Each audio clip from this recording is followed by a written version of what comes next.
Hi, I'm Bernie Sauntner, and I'm playing Victor Emmanuel Chandabis and Poche.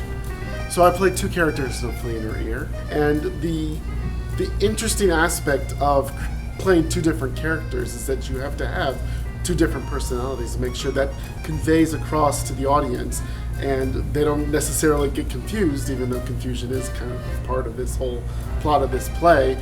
Make sure that they say, oh, is that Poche, is that Victor, and make sure that it's distinct so that they know you're playing the different characters. The best part about this show is that we have got a wonderful ensemble cast.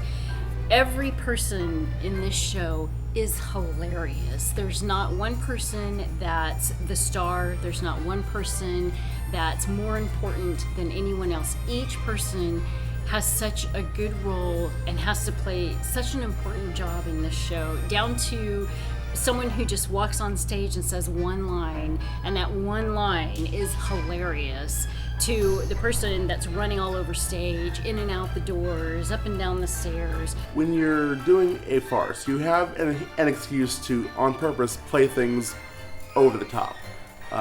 In this show, I get to play a Spaniard, so that gives me a chance to do an accent. And since I am playing a Spaniard, I have the unique task of having to speak Spanish on stage, which I don't speak a lick of at all. It's a challenge to do so when it's not your native language, and you have to memorize said words in that language, and at the same time know what it says. Lucienne gets to wear the most amazing costume, which consists of a fabulous hat, which I think I'm going to just wear forever, even when the play is over.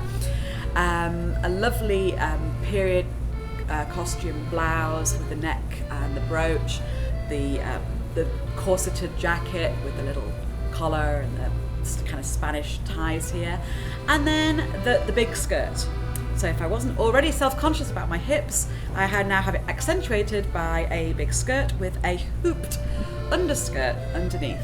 And that gives a wonderful kind of swaying action when you're walking around. However, you do have to take into account when you walk through doorways and when you plop yourself onto a sofa, because the whole thing kind of goes up, which means I've had to get onto good old Amazon and buy some bloomers, period bloomers, to wear underneath the hooped skirt.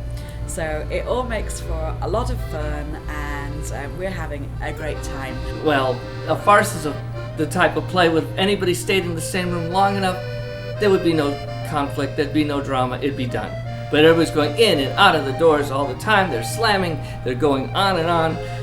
It's the way it is in all farces, English and French. And A Flea In Her Ear is one of the great French farces. My character is interesting in regards to how he comes in and comes off stage. I'm not going to explain how. I'd rather you come and find out for yourself. It's rather unique and interesting, and the first that I've ever seen, that's for sure. But I think it's good because as it pertains to farces, you got to keep that momentum going, you got to keep the speed, you got to keep the humor, and all of that going, and it makes for a really, really good show. Accents are really interesting for me. I learned them as I learned my script and as I learned my lines. And I find that the character really comes to life with those accents. There's a lot of things that, the subtleties, and I try to learn the subtleties of the accents to make the character more real. As in all acting, finding that little thing that makes that character come to life is going to be very important in character creation. What makes Camille an interesting character to play is that the fact that he cannot pronounce consonants. So everything he speaks in is in vowels, meaning, hey, how you doing? So I cannot pronounce any consonants, so no one can understand what the hell I'm saying. Anyways, so it made it a very interesting role for me to play because I love the absolute challenge of having to transfer everything that I memorize, lines, into vowels. As far as thinking about timing in comedy is concerned, it's a hard thing to describe in terms of, well, I think about it, it's more like a musical score.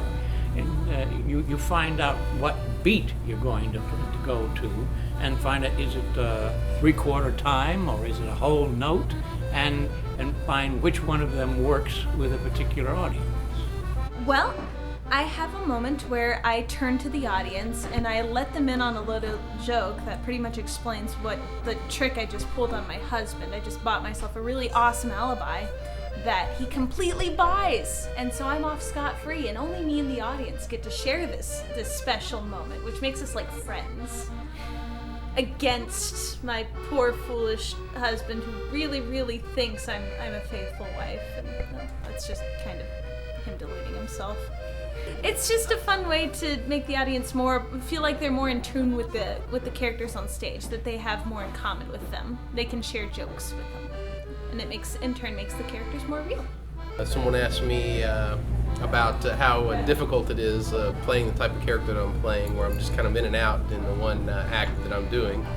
And really, it's not hard at all as long as you're paying attention. That's the key. You got to pay attention. You can't be drifting. The physical aspect of this show is a very interesting one. A combination of almost Benny Hill meets Three Stooges. You get the witty satire that comes with it, kind of Benny Hill from the chase scene, and then you get someone constantly getting kicked in the pants around one singular piece of furniture, like Three Stooges slapstick. The physical comedy also goes from every aspect of set, stage, combat, choking, hitting, literally grabbing and throwing somebody off you, to running around the stage like a Scooby-Doo chase scene. I've been asked to talk to you tonight about being a French teacher and being in this play and how I help the cast and everything. I actually auditioned because April called and asked me to say all the names of the cast on the phone to her. That was fun. So when I saw that it was a French play, I decided to come and audition, and I got the part of Olympia. And ever since then, I've been helping with French pronunciation, with French names, with French words. One of the things to remember is that it's monsieur, not monsieur, or madame and not mesdames.